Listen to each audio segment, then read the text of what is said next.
জুলাই গণ অভ্যুত্থানকে ব্যর্থ করতে সব ধরনের আয়োজন হয়েছে, মন্তব্য নাহিদ ইসলামের।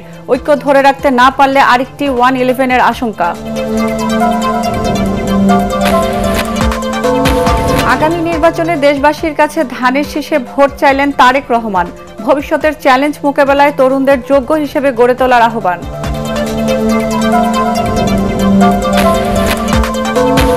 ফেব্রুয়ারির মাঝামাঝি নির্বাচন আয়োজনের প্রস্তুত সরকার। মালয়েশিয়ার প্রধানমন্ত্রীর সঙ্গে বৈঠকে প্রধান উপদেষ্টা। দুদেশের মধ্যে 5টি সমঝোতা স্মারক সই।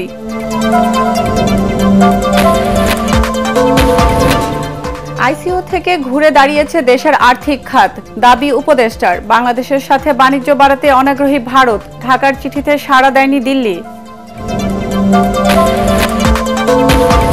এবং ডাকসু নির্বাচনের মনোনয়নপত্র বিক্রি শুরু। জুলাই বিপ্লব দমনে জড়িতদের ভোটে অংশগ্রহণ নিষিদ্ধ। ছাত্রলীগের এক নেতা ফরম নেওয়ায় ছাত্র জোটের উদ্বেগ।